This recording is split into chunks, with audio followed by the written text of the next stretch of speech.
G'day guys, welcome to another edition of This Week in Footy. I'm John Nono, he's Peter Seros. Pete, we're getting to the nitty-gritty now of the AFL season. It's round 4, teams are starting to make a name for themselves and we're starting to see where teams line up on the ladder. Your mob were pretty good against the Lions last week, my mob were pretty poor against Collingwood. We'll get to that in a moment.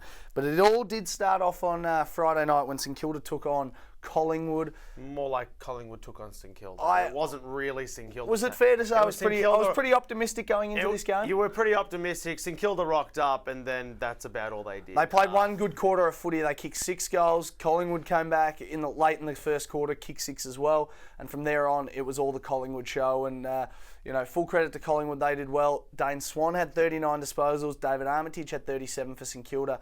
But Dane Swan keeps moving along very nicely. He's back to career best form. And can this be the spark Collingwood needed? This could get them going for the season. It could definitely get them going for the season. They look good, but at the same time, this time last year, they also looked good. So it's a long year, and we have to see them progress as the year moves on. But I don't think they have enough depth to make finals. I mean, at the moment, they're in pretty good form, but keep getting injuries and see where they end up. Ben Reid continues to be hampered by injury. He's got another soft tissue injury, which isn't good for Collingwood fans. And they keep getting more and more injuries. But if Swan and Pendlebury can stay out on the park, they have every chance of winning. And if Yips McGee, Travis Cloke can get his goal kicking right, well then they'll be a force to be reckoned with as always. Now that's enough on talking about St Kilda losses. We'll move on. Essendon took on Carlton. We both thought this was going to be pretty much a walkover, but Carlton, full credit to them. They came back. They only lost by 28 points in the end. Mark Murphy was Carlton's best, probably with about 33 disposals. Joe Watson, he's moving along very nicely. A lot of people putting him again in Brownlow medal calculations. He had 35 disposals, and Essendon keep moving along quite nicely. They do, and again, you didn't give much credit when the season started. No, They've beaten Carlton. I didn't. They've beaten Essendon, and they've beaten Hawthorn, and they probably should have beaten Sydney. Correct. They definitely should have beaten Sydney. They are looking good. They're looking very good, and I told you, they're going to be pushing for that final spot, and it looks like they're still doing it. Carlton, no win. Yeah. Worst possible start. And they go over to New Zealand this week against St Kilda without Chris Yarran, so that'll be another tough game. It would be a tough-ish game. If St Kilda play their best football, it will be tough.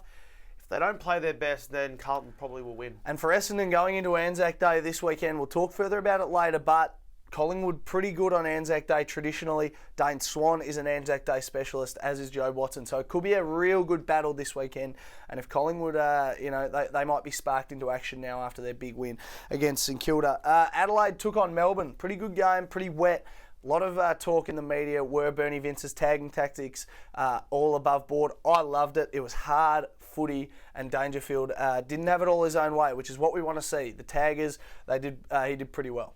He did fantastic. I saw him. He was getting bumped off the ball. He was getting bumped every time he got the ball.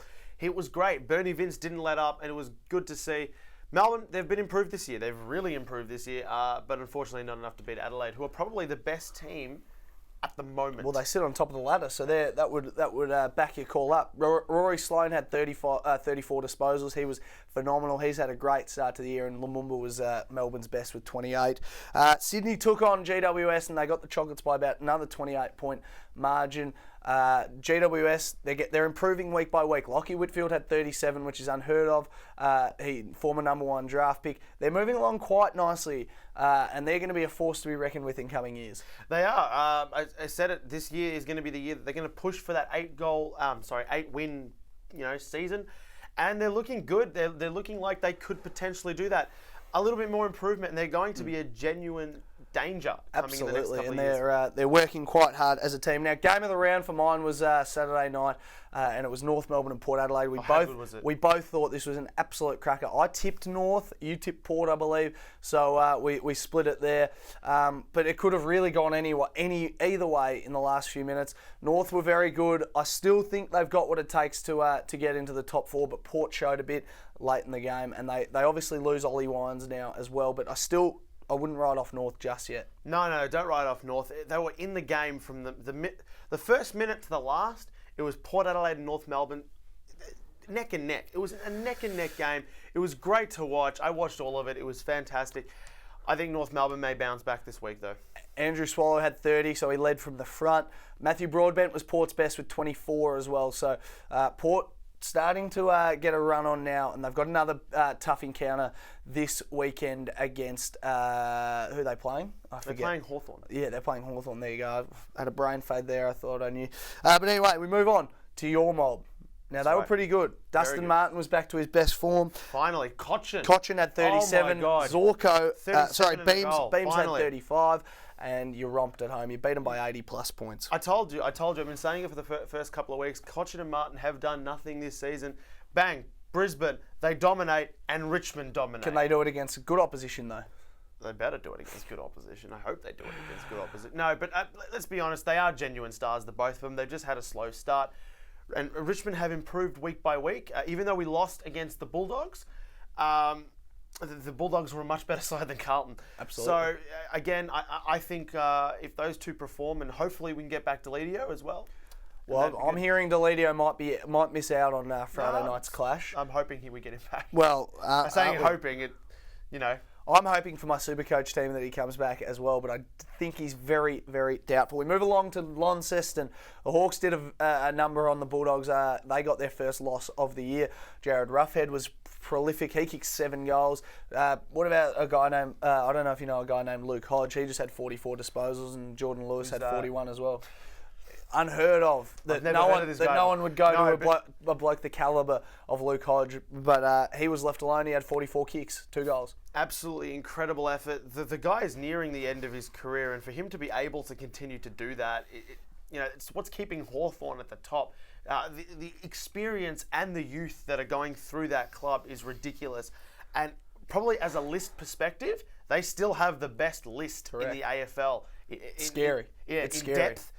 They probably have about 30 players that can be considered in their best 22. It's absolutely scary. We'll move on now.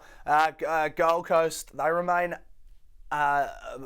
without a win. I was going to say undefeated, but they remain without a win in the AFL in 2015, and that was at the hands of Geelong.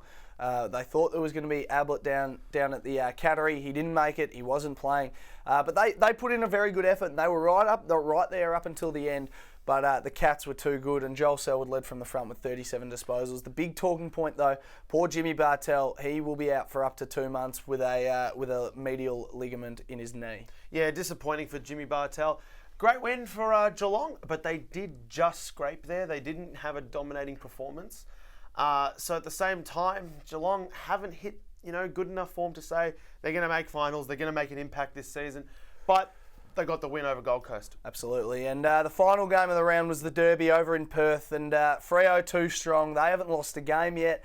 Moving along very nicely. And they're playing some beautiful footy. They're playing fast-flowing, free footy. And they're a chance to have a crack at the premiership this year. As we spoke about at the start of the year, it was now or never for Freo, and they're making every post a winner at the moment. Lockie Neal, he had 42 disposals, and he won the Ross Glendenning medal as the best player on the ground. Freo moving along very nicely. They are. They're moving along very nicely. They've got a few veterans that are probably entering their last season this year. Absolutely. This is probably their last chance at this premiership window that they've opened up a few years ago. When Pavlich is looking very good, though, for an old player. He is. He potentially can go around for another year. Yeah. But I'm just saying they're entering the end of their careers. They're going to have to do something, and this year has to be the year.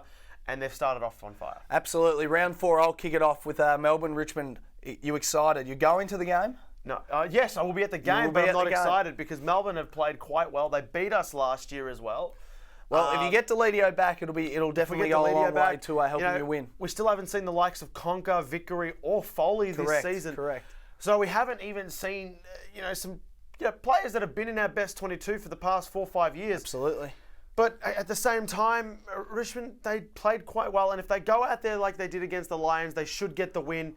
But at the same time, you never know. Melbourne have been quite improved this year. I think the Tigers by a slim margin, only by 2 or 3 goals in this one. But now, I expect Melbourne to bounce back pretty strongly as well. Now, moving on to the next game. Your mob take on the Blues. In New Zealand. I've spoken to a few Carlton fans, and they think because St Kilda has never won, at that ground, that Carlton have an advantage. But at the same time, I disagree. Carlton have never played at that ground. Therefore, would they be more disadvantaged? And law of averages would tell you that St Kilda have to win there eventually. So eventually, I think this will be the year. You know, over there for the 100th anniversary of Anzac Day. Adam Schneider came out in the media this week. He said he wants a concerted effort by the Saints to play for each other and play with the memory of the fallen Anzacs as well. So St Kilda, they've got nothing to lose by going out there and attacking Carlton.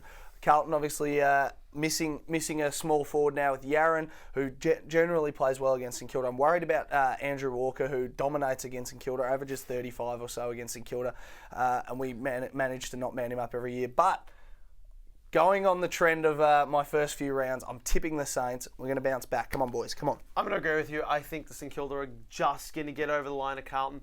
They've won more game. They've won more game than Carlton has. So just on that alone, they're above Carlton on the ladder. Correct. I think they'll win. Yep, and the pressure could still be on Mick Malthouse if that is the case. The traditional Anzac Day game. Now, there's 5 games on Anzac Day, but this is the biggest of the lot. There'll be 95,000 plus at the MCG to see Collingwood and Essendon. And I was sitting at home last night watching a 30-minute thrill of that game where Zaharakis kicked the goal with only seconds left. He's done it before. He's done it twice. That one in 2009 was probably the most exciting. On debut, The hair stood up on the back of my neck when I saw it last night, and it was phenomenal. If that can happen again, it'll be great. I don't think he's playing this week, but Collingwood Essendon traditionally play very good Anzac Day games. And as I said before, Watson and Swan, they're specialists when it comes to Anzac Day. They are, and I think the Collingwood squad might just lose this one. Essendon have shown some pretty good signs. They've beaten better sides than Collingwood has. That's where I'm basing this off. They've beaten better teams than Collingwood has. Who better could you beat than Hawthorn? Exactly. They've come pretty close against Sydney as well. Correct. So these are the 2 teams that played off in the grand final. And let's be honest, Essendon probably should have beaten Sydney, and they beat Hawthorn. I think they're in better form than Collingwood are, and I think they'll just get this win. Absolutely. If the Bombers bring the intensity they've brought for the entire season so far, they're going to win easily here. I don't think it's going to be an easy victory. I think they're going to have to grind it out, as always, to the end. I think it's going to be the Bombers by about 2 or 3 goals here, max.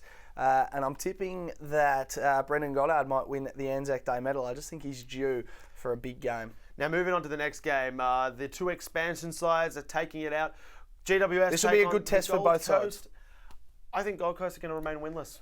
Yeah, I tend to agree with you. I think this is going to be an absolute cracker to see who really is higher in the ladder than each other. You know, the 2 expansion sides coming in. Who's better at the moment? Gold Coast, granted, they did come to brought a bit of good form to Geelong. Can they match that? You know, they've lost a couple of players to injury, I think, as well this week. This is going to be a cracker. I'm leaning on the side of GWS, so I'm on your side there, and I think it's going to be an absolute belter. I think Jeremy Cameron is due for a big game as well. Port Adelaide versus Hawthorn, this could be the best game of the round, I think. Port Adelaide generally play pretty well against Hawthorn. They match up pretty well against them, and who can forget that prelim final that they played in last year, and they only lost by 6 points, Port Adelaide. So I think they're getting their mojo back a little bit, and at Adelaide Oval, it'll be tougher for Hawthorn as well. So I can't see them winning, but I think it's going to be another cracking contest. I think Hawthorn, they showed their form last week, and they're going to do it again, I think. But it'll be very tight. I reckon it's going to be another hard, very tight clash like Port Adelaide had last week. Yep. But I think Hawthorn will just get over them. Be interesting to see who goes to Jared Ruffhead and if he can be stopped. Freo taking on Sydney. Exactly, I was going to say that. Thank you very much. Now, Freo take on the Swans. And as you said, Freo winless. Undefeated. Undefeated. Yeah, you made the mistake earlier. I made the mistake now. Undefeated, and the Swans have had a great start as well. I think, again, it's another tough game. I think the Swans will just get the win. Again, I think it's going to be a hard grinding match. A lot of free running. Both sides are capable of doing that, but a lot of good defensive tactics too. I think it's going to be a very high scoring game as well. And I think the Swans might just win. I tend to agree with you. I think that Freo have been playing some frenetic football at the moment, but I think the Swans, their pressure and their will and determination at the moment is getting them over the line, and I think they're too strong, and they're really hurting from last year's grand final loss, so I think they'll get the job done as well. We move on to Brisbane v West Coast at the Gabba. I think there's an upset brewing here. I think the Lions might get the win here. They're going to be hurting after three quite big losses. So I think the Lions might get over the top of West Coast here because they're a bit of an inconsistent footy team, West Coast. I disagree. I think, as you said, they're inconsistent. So they lost last week. So they're going to win this week. Carlton, again, a few weeks ago when they played against Carlton, they blitzed them. They absolutely demolished them. If they can go out there again like Brisbane have no chance. I think West Coast will win. Well, we'll wait and see on Sunday, won't we? And I'll come in here and laugh at you next week. When I'm just going by your theory. Last year, every time you tipped Brisbane, they tended to win. So I'm going to try. I haven't tipped Brisbane, so they didn't win. I'm going to try it this year. Geelong are taking on North Melbourne. Another intriguing clash. The Scott clash. The brothers are taking on each other, and I like the look of North Melbourne here. I think they played really good footy against Port Adelaide, and Geelong, they were a bit shaky at times against Gold Coast. So I think North Melbourne might bounce back in this one. I think North will bounce back. I think they're going to absolutely destroy Geelong. Geelong, again, they got the win over Gold Coast, but they didn't show enough for me to say they're a genuine finals chance and they're going to be a big side this year. North Melbourne have shown that this year, I think, and I think they're going to win. I agree. We move on to the final game of the round, Bulldogs v Adelaide. I think this one's going to be a lot closer than people think, and can you see an upset happening here, Pete? No. Bulldogs, credit to them. They look amazing compared to where I thought they were going to be at the start of the year. But the Crows, they're the best team in the comp at the moment. On the ladder, they're first in the ladder, no losses, and they've had some pretty big wins. I think they're going to have another one this week. Yeah, I agree. I don't think it's going to be a big win. I think the Bulldogs will bounce back. They'll get Bontempelli back in the side, and I think it'll be close all the way. It's at Etihad Stadium, so we'll wait and see. But I think Adelaide I think Sloane and Dangerfield and Thompson and Tex Walker are all in too good a form for the Crows to lose this one. So there you go. That's round 4 this week. Anzac Day, obviously, so get around that. Until next week, I'm John Donohoe. He's Peter Seros. Good luck to your team. Remember to tune into our radio show as well. Friday afternoons, 3 to 4 p.m. Carl Morton will be in the studio with us this week. Until then, I'm John Donohoe. He's Peter Seros. See you then. Very well.